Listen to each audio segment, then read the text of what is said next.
Hello दोस्तों, नमस्कार। हम चालू करने वाले हैं चौहान वंश, सांबर के चौहान वंश।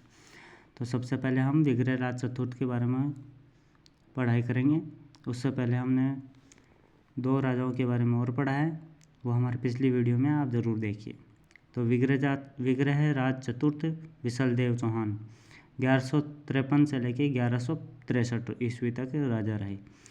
विग्रह राज चतुर्थ अपने पिता अर्णोराज के हत्यारे जगदेव को गद्दी से हटाकर अजमेर के चौहानों का शासन बना। विग्रह राज चतुर्थ का काल कला व साहित्य की दृष्टि से चौहानों का स्वर्ण काल था।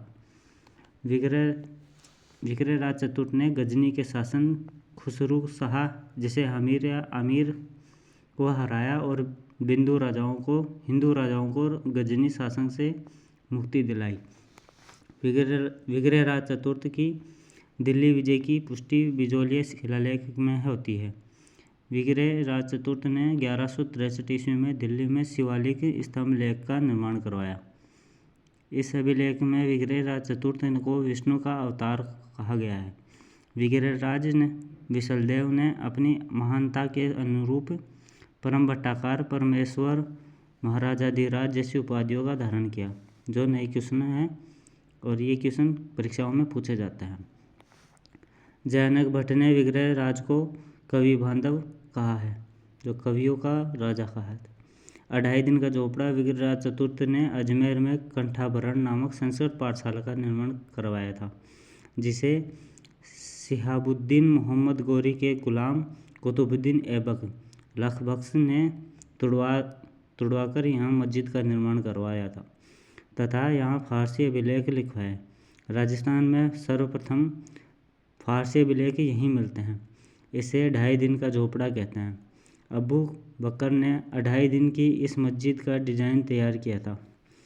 पर्सी ब्राउन इस मस्जिद के पास 2.5 दिन का मेला, पंजाब के शाह पीर का उर्स लगने का कारण इसे 2.5 दिन का झोपड़ा कहते हैं।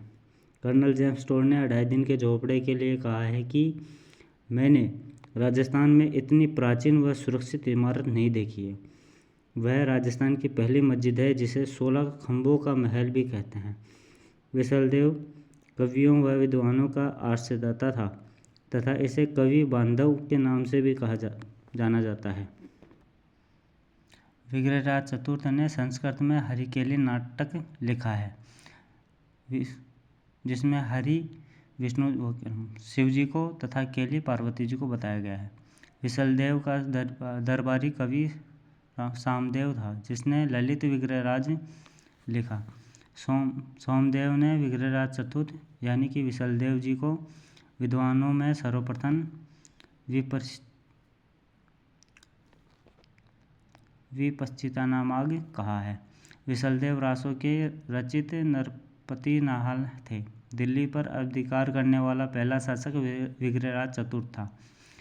विशलदेव जी ने जैन विद्वान धर्मघोष सूरी के प्रभाववश अपने साम्राज्य में पशु हत्या पर रोक लगाई थी। विशलदेव चतुर्थ के काल का दूसरा सबसे महत्वपूर्ण निर्माण विशलसर झील का निर्माण है, जिसे विलस्या तथा विशलिया कहा जाता है। किल्हार ने विग्रह राज चतुर्थ की प्रशंसा में कहा है कि वह उन शासकों में से एक था जो कालिदास और भभूति की होड़ करता है। धन्यवाद। तो दोस्तों, विग्रह राज चतुर्थ के बारे में यानी कि विशलदेव जी के बारे में हमने इतना कुछ जाना। मैं कोशिश करूँगा कि और अच्छी तरीके से इसे प्रस्तुत कर सकूँ।